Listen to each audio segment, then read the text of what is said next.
2012년 대선 직전 국정원 댓글 수사 관련해서 청와대 국정원 새누리당 경찰 간에 숨은 커넥션이 있었다 하는 걸 최초로 단독 보도한 한겨레 21 김한 기자 수에 모시고 이야기 좀 자세히 나눠보겠습니다. 안녕하십니까? 네, 안녕하세요. 이게 그러니까 대선 직전에 그렇죠. 예, 그리고 마지막 토론회 네. 전후해서 네. 굉장히 바쁘게 돌아갔죠. 그렇죠. 예. 마지막 토론회 5일 전이었던가요? 네. 4, 5일 전에 소위 이제 국정원 댓글 사건 소위 누굽니까? 김하영 직원. 예. 김하영 직원이 오피스텔에서 네. 작업하고 있는 걸 잡아서. 네. 처음으로 이제 밝혀졌는데 이걸 경찰이 수사를 했죠. 그렇죠. 수사를 했는데 대선 마지막 토론회 날. 네. 여러 가지 일들이 있었습니다. 네, 일단 그 얘기를 해주세요. 무슨 일이 있었는지. 기억을 대선에 대해서. 12월 11일은 민주통합당이 국가정보원 직원이 불법 선거 운동을 하고 있다 이런 신고를 받고 강남의 역삼동에 있는 한 오피스텔을 급습한 날입니다. 네. 이 자리에는 국회의원들과 경찰들이 같이 갔었고요. 네.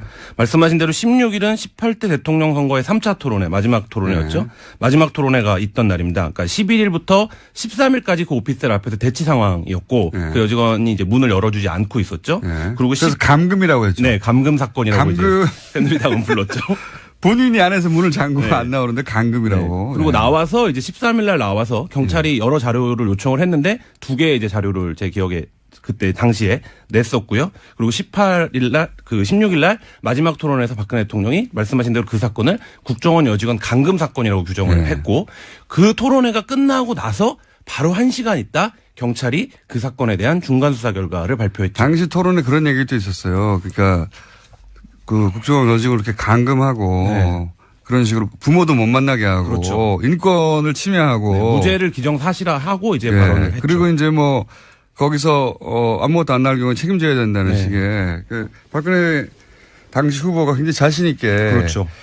문재인 후보에 대해서 이 사건은 국정원 직원의 인권을 유린하는 사건이라고 네. 몰아갔고 토론회가 끝나자마자 경찰이 발표했죠. 아무것도 네. 없다. 당시에 굉장히 좀 여러 출입 기자들이 놀랐었는데요. 대선을 앞두고 사건을 접수한 지 한 3, 4일 만에 경찰이 그것에 대한 중간 수사를 혐의가 발견되지 않았다라고. 그리고 그러니까요. 토론회가 끝나고 1시간 밤 11시 정도였는데요. 그리고 그때 경찰이 11시에 중간 수사 결과를 발표하고 나서 바로 11분 뒤에 국정원이 입장을 발표합니다. 그래서 당시에도 뭔가의 공조가 있었다. 이런 이제 그때 얘기 그렇게 얘기 많았죠. 네, 의심들은 많았는데 저희가 한겨레 21이 처음으로 이 청 그리고 국정원과 경찰의 사각통화 커넥션의 통화 내역을 입수를 했습니다. 자, 그래서 이렇게 자랑스럽게 나온 거예요. 네. 우리 잘했다고. 그때 이제 심증으로만 가지고 있던 네. 이게 어떻게 이렇게 됐냐. 누가 밤 11시에 사건을 접수하고 이런 복잡한 사건을 3, 4일 만에 혐의가 없다. 발견된 게 없다고 중간 발표를 그것도 11시에 네. 하고 11분 있다가 국정원 그걸 또 어떻게 알고 경찰 그런 그렇죠. 발표를 할지. 그때 당시 민주당 막 비난하고 그랬었죠. 네. 네. 저희가 이제 그 당시에 11일부터 16일까지 국정원과 경찰 그리고 그 새누리당과 청와대 핵심 인사들 10명이 문자와 전화를 주고받은 내역을 입수를 했는데요. 핵심 인물 10명은 휴대전화 번호 14개를 사용해서 524개의 번호 총 3,295번의 연락을 주고받았습니다. 본인들이 이게 열심히 했다는 겁니다. 진짜. 네. 그래서 저희가 이것을 3,000번이 넘는 통화를 자기들 다 분석했다. 분석했다고 자랑하는 저희 거고요. 이번 한겨레 21을 보시면 이것을 이제 연결망 분석으로 시각화해 놓은 자료를 보실 수 있는데요. 네, 좀 좋으세요 한번. 네, 그럼 실제 누가 어떻게 통화를 했는지가 자세하게 이제 보실 수가 있는데요. 이렇게 그림으로 나오니까 쉽게 파악이 되는 거군요. 네, 그래서 이번 저희 분석에서 처음으로 이때 이명박 정부 청와대가 이 사건에 연루되어 있을 가능성이 드러났는데요. 당시 청와대 하금열 비서실장, 이달곤 정무수석 그리고 이하묵의 청와대 비서실장 선임행정관 등이 국정원, 경찰 등과 집중적으로 통화를 했다는 사실을 처음으로 밝혀냈습니다. 이 관계망에 따른 그림을 보면 다른 사람들은 다 추정이 예를 들어 원세훈 국정원장이 등장한 건 당연한 것 같고, 그죠? 국정원 3차장, 국정원 심리전단장, 국정원 2차장 이런 사람들이 이 그림에 등장하는 건 너무 자연스러운데 국정원 국인정보국장까지도. 근데 여기 권선동 새누리당 국회의원이 여기 등장하네요. 네. 그리고 서울경찰청장 김기용 당시 경찰청장 수사부장 서울경찰 수사과장 수사계장 네. 줄줄이 다 등장하는 것도 다 등장합니다. 다 등장하는 것도 네. 자연스러운데 여기서 또 처음 보는 분은 윤상현. 예. 박근혜 당시 전 박근혜 수행단장이었죠. 예, 박근혜 전 대통령을 누나라고 부른다고 네. 하는 윤상현 당시 수행단장과 권선동 새누리당 국회의원이 이 그림에 등장하는. 그래서 그 통화 내역을 분석을 처음입니다. 해보면 서로 매칭을 해서 통화를 하는 양상을 그러네요. 볼 수가 있는데요. 네. 예를 들어서 하금열 청와대 비서실장이 박원동 국익정보국장과 통화를 하면 국익정보국장이죠.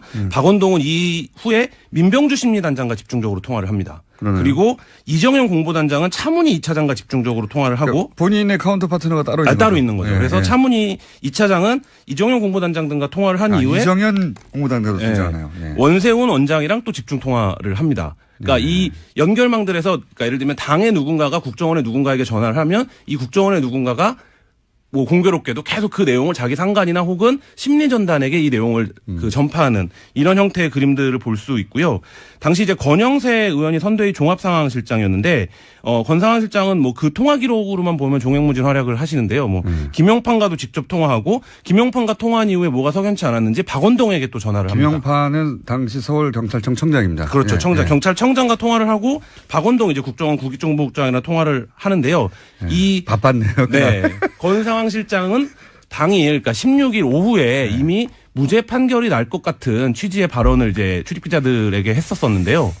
그걸 어떻게 알았냐? 뭐 이런 이 부분들이 그림 그리는 프로그램 뭐예요, 이름? 시각화 프로그램 개피라고 하는데요. 네. 그래서 저희가 이 처음에 입수한 게 이렇게 이름이 있는 문건이 아니라 전화번호만 쫙 있는 이렇게 두꺼운 그래서 저도 그런 거 본 적 있는데 네. 그거 파악이 진짜 어렵거든요, 관계만. 그거를 저희가 약 3주간의 그 데이터 복원, 백원 그리고 이제 작업을 통해서 그다음에 이 완성을 프로그램에 했습니다. 집어넣더니 이 그림이 나왔다. 네, 그렇죠. 한 3주 걸렸습니다. 네. 이게 전문용어로 노가다, 네. 막노동의 결과물이네요, 정말로. 굉장히 재밌습니다. 그림으로 네. 그려놨더니. 하여튼 엄청나게 서로 통화 많이 했다. 네. 자기들끼리. 예. 뭐 6일 동안 6차례 통화를 아침 저녁으로 전혀 통화를 해야 되지 않아도 되는 사람들이 네. 통화를 한 적 있고 뭐 하루에 5-6차례씩 집중적으로 통화를 한 적도 있고 뭐 그런데요. 근데 저희가 분석을 해보니까 정무가 경찰청장한테 전하는 건 잘 쏠 수 있는데 정무가 국정원에 전하는 건 그렇죠. 말이 안 굉장히 되거든요. 이상하죠. 거기는 근데- 민정 관할이기 때문에 뭐 그런 식의 네. 서로 연락할 일이 없는 사람들이 계속 통화를 합니다. 예. 열심히 많이 통화했네요. 그래서 이달곤 정무수석이 국정원 차문희 2차장과 여세 동안 6차례 통화를 했는데요. 사건이, 그러니까 이게 시간이 재밌습니다. 사건이 벌어진 날 밤 10시 14분, 10시 23분 통화를 하고요. 12월 14일에도 9시 26분, 10시 4분에 2차례 통화를 하는데 모두 이달곤 정무수석이 전화를 거는 겁니다.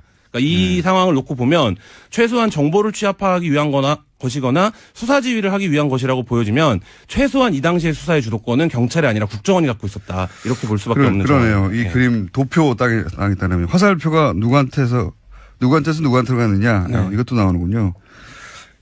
열심히 잘하셨고요. 예. 네, 한겨레 21 보시면 그 그림을 자세하게 보실 수 있습니다. 여러 그림들이 있습니다. 제가 보실 필요 없이 자세히 말씀드릴게요. 혹시 구독할까봐. 정기 구독을 자. 부탁드리겠습니다.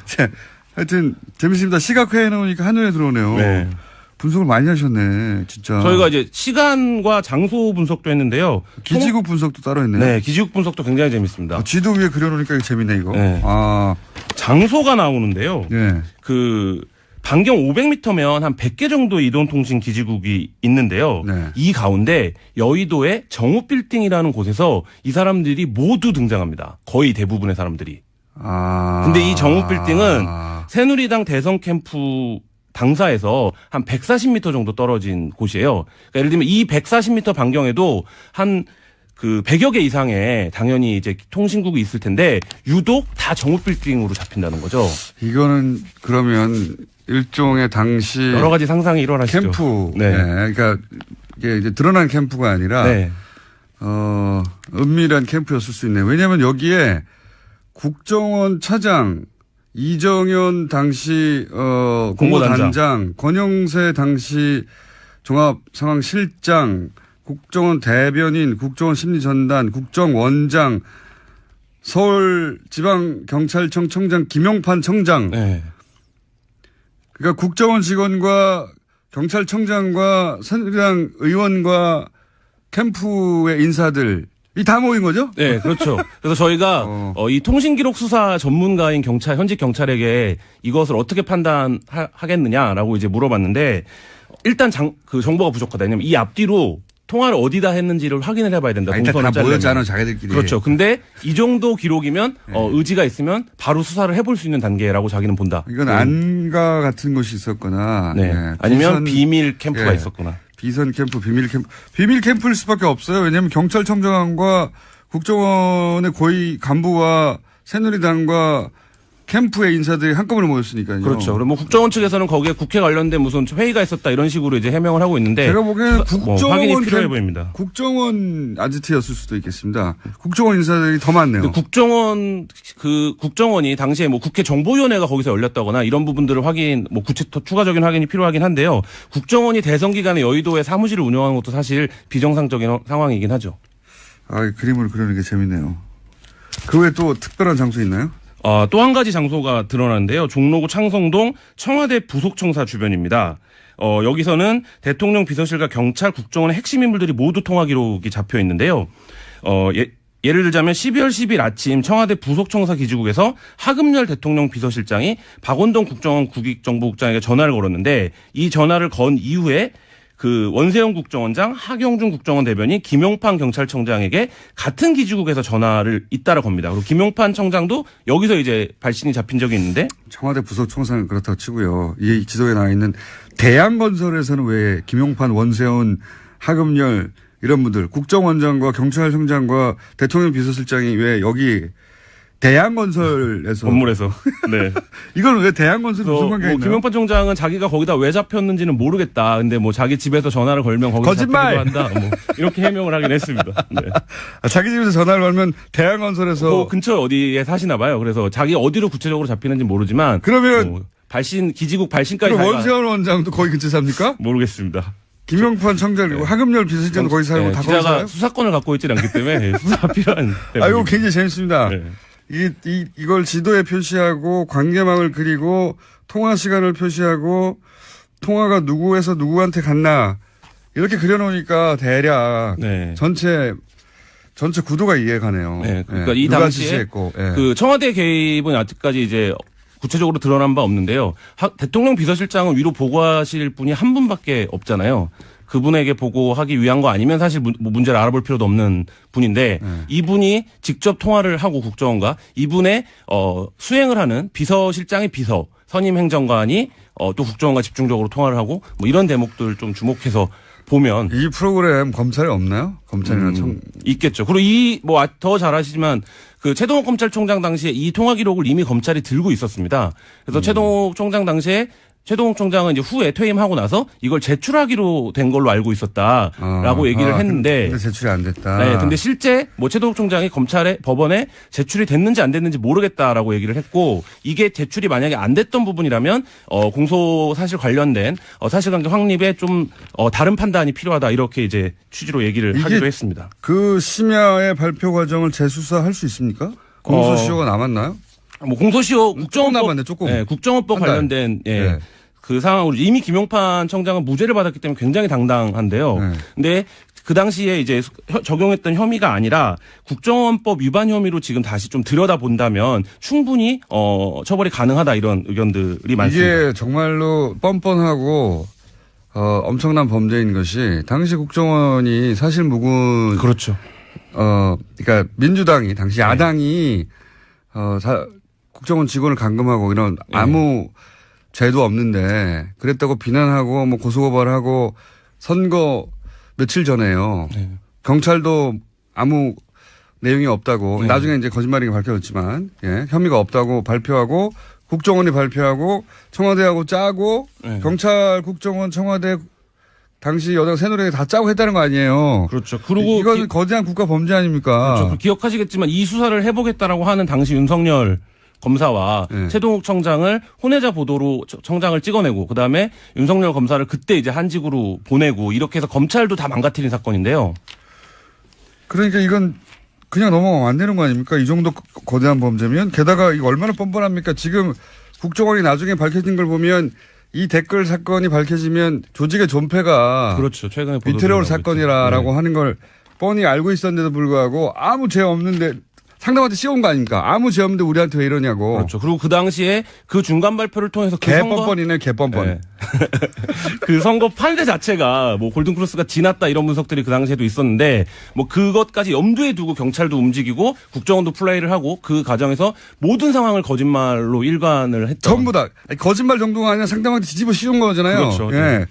그 선거 영향을 주려고 모두가 한 몸으로 움직인 거니까 그게 구체적으로 어떻게 밝혔는지는 한겨레 20일 말고 이 방송을 들으시면 됩니다.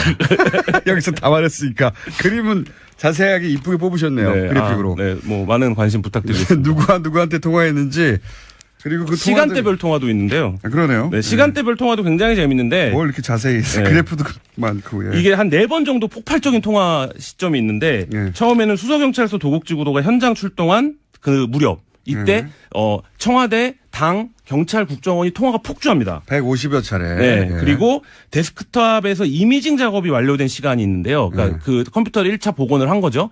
그 시간에 또 통화가 한번 폭주합니다. 140여 차례. 네. 그리고 메모장 파일이 발견이 된 게 이제 14일 밤 9시 반 무렵인데요. 역시 140여 차례. 이때도 한번 통화가 폭주하고요. 그다음 디지털 분석 작업이 완료되고 경찰이 중간 수사 결과 발표를 확정 지은 밤 9시에서 11시 사이가 있습니다. 이 시간에도 굉장히 통화가 폭발적으로 이루어집니다. 그러니까 주요 시기 경찰이 주요한 걸 하는 시기마다 폭발적으로 통화를 한다는 거죠. 기사가 논문과 도표도 많고 예.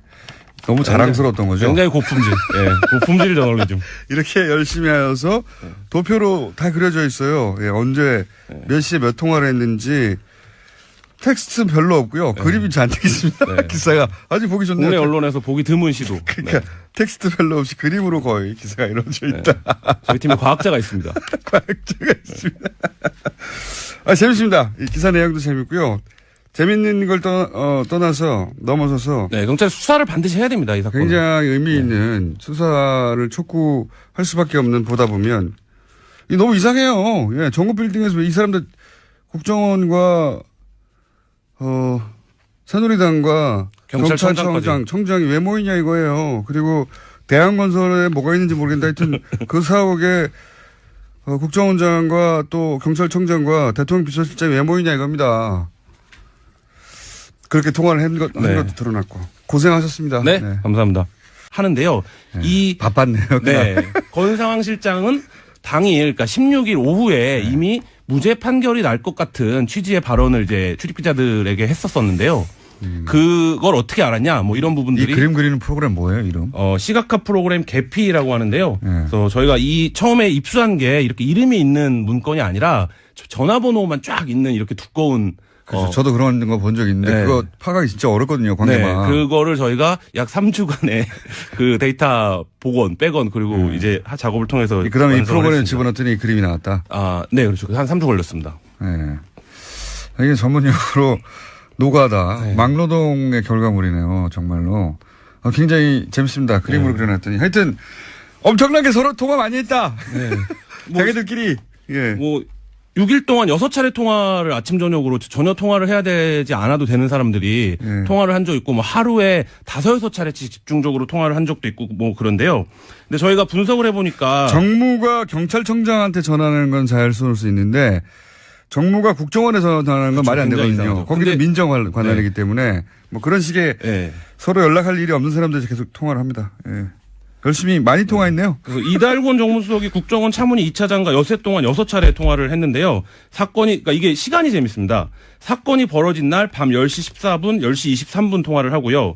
12월 14일에도 9시 26분, 10시 4분에 2차례 통화를 하는데 모두 이달곤 정무수석이 전화를 거는 겁니다. 그러니까 이 상황을 놓고 보면 최소한 정보를 그리고 서울경찰청장 김기용 당시 경찰청장 수사부장 서울경찰 수사과장, 수사계장 줄줄이 다 등장하는 것도 다 등장하는 것도 자연스러운데 여기서 또 처음 보는 분은 윤상현 박근혜 전 수행단장이었죠. 박근혜 전 대통령 누나라고 부른다는 윤상현 당시 수행단장과 권선동 새누리당 국회의원이 이 그림에 등장하는. 그래서 그 통화 내역을 분석을 해보면 서로 매칭을 해서 통화를 하는 양상을 볼 수가 있는데요. 예를 들어서 하금열 청와대 비서실장이 박원동 국익정보국장과 통화를 하면 국익정보국장이죠. 박원동은 이후에 민병주 심리단장과 집중적으로 통화를 합니다. 그러네요. 그리고 이정현 공보단장은 차문희 2차장과 집중적으로 통화를 하고 그러니까 본인의 카운터 파트너가 따로 있는 따로 거죠. 있는 거죠. 예, 그래서 예. 차문희 2차장은 이정현 공보단장 등과 통화를 한 이후에 이정현 공무단장도 예, 등장하네요. 예. 원세훈 원장이랑 또 집중 통화를 합니다. 그러니까 이 연결망들에서 그러니까 예를 들면 당의 누군가가 국정원의 누군가에게 전화를 하면 이 국정원의 누군가가 뭐 공교롭게도 계속 그 내용을 자기 상관이나 혹은 심리전단에게 이 내용을 그 전파하는 이런 형태의 그림들을 볼 수 있고요. 당시 이제 권영세 의원이 선대위 종합상황실장이었는데 권 상황실장은 뭐 그 통화 기록으로만 보면 종횡무진 활약을 하시는데요. 뭐 김영판과도 직접 통화하고 김영판과 통화한 이후에 뭐가 석연치 않았는지 박원동에게 또 전화를 합니다. 김영판은 당시 서울경찰청 청장입니다. 그렇죠. 예, 청장, 예. 경찰청장과 통화를 하고 박원동 이제 국정원 국익정보국장이랑 통화를 3, 4일 만에 혐의가 없다. 발견된 게 없다고 중간 발표를 그것도 11시에 네. 하고 11분 있다가 국정원 그걸로 또 어떻게 알고 경찰 그런 그렇죠. 발표를 할지. 그때 당시 민주당 막 그 비난하고 그랬었죠. 네. 저희가 이제 그 당시에 11일부터 16일까지 국정원과 경찰 그리고 그 새누리당과 청와대 핵심 인사들 10명이 문자와 전화를 주고받은 내역을 입수를 했는데요. 핵심 인물 10명은 휴대전화 번호 14개를 사용해서 524개의 번호 총 3,295번의 연락을 주고받았습니다. 본인들이 이게 열심히 했다는 겁니다. 진짜. 네. 그래서 저희가 이것을 3,000번이 넘는 통화를 자기들 다 분석했다. 네. 분석했다고 그래서 자랑하는 저희 거고요. 이번 한겨레 21을 보시면 이것을 이제 연결망 분석으로 시각화해 놓은 자료를 보실 수 있는데요. 네, 좀 좋으세요 한번. 네, 그럼 실제 누가 어떻게 통화를 했는지가 자세하게 이제 보실 수가 있는데요. 이렇게 그림으로 나오니까 쉽게 파악이 되는 거군요. 네, 그래서 이번 저희 분석에서 처음으로 이때 이명박 정부 청와대가 이 사건에 연루되어 있을 가능성이 드러났는데요. 당시 청와대 하금열 비서실장, 이달곤 정무수석 그리고 이하묵의 청와대 비서실장 선임행정관 등이 국정원, 경찰 등과 집중적으로 통화를 했다는 사실을 처음으로 밝혀냈습니다. 이 관계망에 따른 그림을 보면 다른 사람들은 다 추적인 예를 들어 원세훈 국정원장이 등장한 건 당연한 것 같고 그죠? 국정원 3차장, 국정원 심리전단장, 국정원 2차장 이런 사람들이 이 그림에 등장하는 건 너무 자연스러운데 국정원 국인정보국장까지도. 근데 여기 권선동 새누리당 국회의원이 여기 등장하네요. 네. 자료를 요청을 했는데 두 개의 이제 자료를 제 기억에 그때 당시에 냈었고요. 그리고 18일 날, 16일 날 마지막 토론에서 박근혜 대통령이 말씀하신 대로 그 사건을 국정원 여직원 감금 사건이라고 규정을 했고 그 토론회가 끝나고 나서 바로 1시간 있다 경찰이 그 사건에 대한 중간 수사 결과를 발표했죠. 당시 토론에 그런 얘기도 있었어요. 그러니까 그 국정원 여직원을 이렇게 감금하고 그런 식으로 부모도 못 만나게 하고 그렇죠. 인권을 침해하고 무죄를 기정사실화하고 이제 발언을 했죠. 그리고 이제 뭐 거기서 아무것도 안 나올 경우에 책임져야 된다는 식의 박근혜 당시 후보가 굉장히 자신 있게 그렇죠. 문재인 후보에 대해서 이 사건은 국정원 직원의 인권을 유린하는 사건이라고 몰아갔고 토론회가 끝나자마자 경찰에 발표했죠. 아무것도 없다. 그래서 당시에 굉장히 좀 여러 출입 기자들이 놀랐었는데요. 대선을 앞두고 사건을 접수한 지 한 3, 4일 만에 경찰이 그것에 대한 중간 수사를 혐의가 발견되지 않았다라고 그리고 그러니까요. 토론회가 끝나고 1시간 밤 11시 정도였는데요.